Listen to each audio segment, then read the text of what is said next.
Hey guys, welcome to BP, the Bible Perspective. My thoughts and prayers go out to the families of, I'm sorry. I'm just having a knee-jerk reaction listening to how the TV pundits are mourning the withdrawal of Elizabeth Warren from the presidential campaign.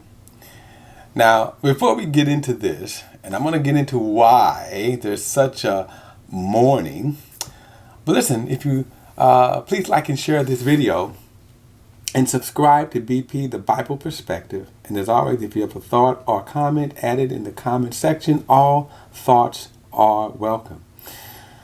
Earlier this week, Elizabeth Warren withdrew her presidential bid after to say, disappointing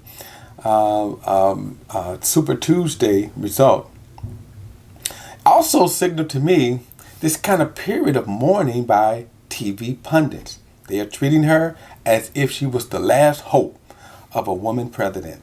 And they also are having some some surprising reactions. Like even so far as suggesting there's something wrong with people. They're certainly questioning why didn't people support a woman president. I'm going to come back to that.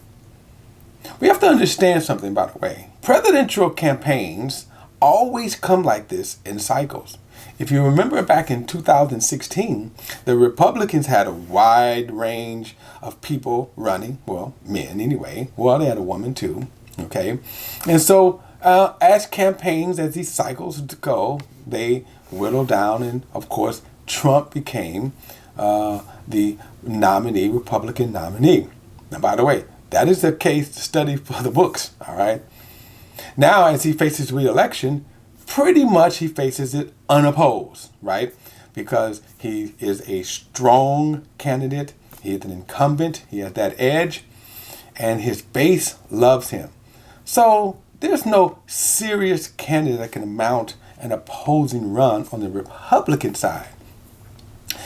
So the field is open, and many of the candidates, whether women, gays. And by the way, we had one of the most diverse presidential fields that's ever, I think, in this time. We had a gay man, we had three women, okay? You had two black men, and did I say two black men? Maybe one black man, I'm sorry. And, well, no, actually, I'll take that back, y'all. Yes, we did have two black men. Deval Patrick, I forgot all about him. And by the way, he's still running, as I recall, okay? And then you had an independent who was pretending to be a Republican, who was really a Democrat, but now is back pretending to be a reformed Republican Democrat in the form of Michael Bloomberg. He has now dropped out as well, due to his disappointing showing in the Super Tuesday. But for some reason, it is Elizabeth Warren that they're mourning the most. I don't know why, because she failed to win any state. Now, you have to understand something. Her own supporters didn't come out and support her.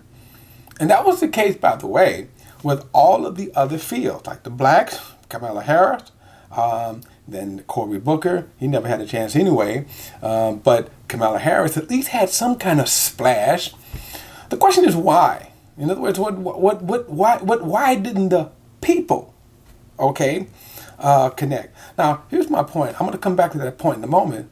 But here's my focus here. My focus is this. The pundits, and when you see the world through their prism, and through their prism, that means that camera in which they are able to now give their views, right? And what we find out is that their views are living in a bubble, disconnected from the average people. Even now, with the withdrawal of Senator Harris, here's what they're saying. Well, now we're just back to just two white men. This is disappointing that only two white men. Let me tell you how foolish that sounds. When have we ever not had white men running? This was the only time where you had a diverse stage. And I want to get to why they failed too, by the way. But the idea is that, again, you see their idealism being pushed this in their bubble. Now that bubble is constantly being poked. Let me tell you something. The progressive and liberal bubbles, and nowhere where you see some of these bubbles being bust the most with the loudest pop, it's Hollywood. I'm only saying this to show you how people live in a bubble. Whenever you see, for example, a progressive who goes too far with a anti-American, anti-military, and values that go against values, you know that those movies don't do as well. That's just an example of that. Now let me get back to the TV, this current climate of TV pundits. Now, you hear them talking about that there's no diversity, that there's no, that the people are misogynistic because they won't support a woman. I'm going to push back on that in a moment because I'm going to tell you, as I always said before, that it is up to the candidate, okay, to motivate me to vote for him.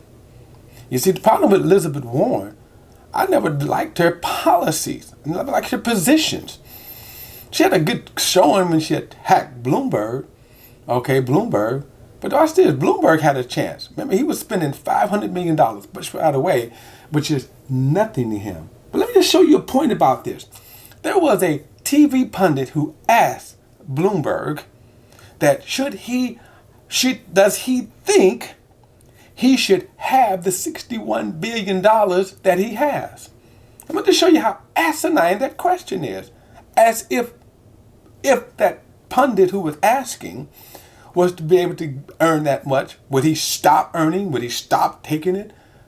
This is an example of this bubble. Why are you even asking that? That's irrelevant. By the way, Bloomberg has also put a lot of money towards a lot of other good causes that progressive would applaud. You see, the idea of this kind of fantasy world in which they think they live in, which they don't, because all of the people there now not giving up their salaries, their six-figure salaries, okay? No one is living under people. The word socialist has been branded about a lot. Really, no one wants a socialist world. Nobody's going to give up their all, right? All of their 401ks. They're not going to give up their 6 salaries and stuff for the good of all. Here's my point. Elizabeth Warren, okay, we're so far to the left to me that people just said, you know what, no. When she said, hey, you know what, I'm going to have a transgender student interview my Secretary of State. What? Really? Bloomberg had a race problem that he just, in my opinion, he had a race problem he just couldn't overcome. Sanders, even though he still has a strong showing, it's not going to be enough for him. This socialism bit that he's coming out, that he's applauding some of the aspects of Venezuela and Fidel Castro. These are the problems with people. Let me tell you something. Look, do you live in these countries where all of these ideologies come from? I remember years ago when even Oprah was talking about how great, I think it was either Denmark or I think it was Denmark. I think she was talking about the socialist policies in Denmark. Now, let me just tell you something. I've met a person from Denmark. And by the way, Oprah would not give up her billions to live in Denmark, just so you know. Because, by the way, Oprah with billions can make a lot of people's lives happy. And by the way, I think she does. Okay, here's the problem, though. If you want to have a socialist country, just prepare for extremely high taxes.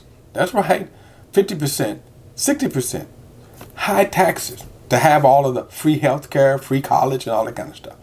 I'm not even attempting to try to tell you to solve these social problems here. Let me tell you why, the number one reason why we're down to 2 white men.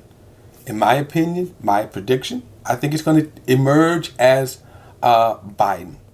Now, since Bloomberg has withdrawn and Warren has withdrawn, I've been hearing these crazy presidential and vice presidential configurations. I kid you not. One person said, you have to have a woman of color. Did not people of color just show you by voting overwhelmingly for Biden. Okay? Color doesn't matter.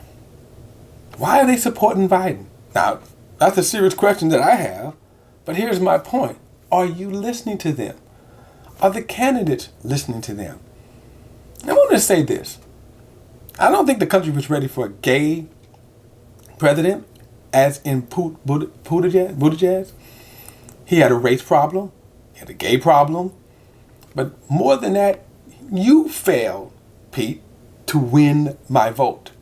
Same thing with Elizabeth Warren. The same thing with all the candidates. It's up to them. I say this all the time.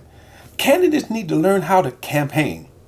The reason why Trump is a success is because he motivated his base. Not just with idealism. People knew he was a fool, right? And yet they still voted for him. Why? Because they said that fool's going to take care of us. Whatever he promised. Like it or lump it. And my point is, this is what you need. You need people that can motivate. Elizabeth Warren failed to sell it. She failed. And now you got the TV pundits trying to pick up the pieces. Who do we vote for? Who do we support? Another problem too, let me just tell you this. This running theme that they say, we need to get Trump out. Mistake. That's the problem. Because what you need to do is to offer something better than Trump. You need to at least make the people feel like there's something better than Trump. You need to get people up out of their seats, their lazy boys, their couches, and be willing to stand in line to vote, as they did in 2008, right? As they did in 2016. The most interesting thing about Republicans, and they know this, they don't have enough numbers, okay? They don't have enough numbers to win. But if they can keep the Democrats divided, they'll keep winning. Elizabeth Warren lost not because women didn't want to vote for her. She lost because she didn't make her case. And that is the plain and simple of it. And while the pundits are mourning her loss, they need to get out of their bubble, talk to real people, find out what people want. Find out why overwhelmingly blacks supported Joe Biden. Then you'll understand how to promote a candidate, a winning ticket. That's my perspective. And as always, don't forget to like and share this video and subscribe to BP, the Bible Perspective. Until next time, I'll see you then.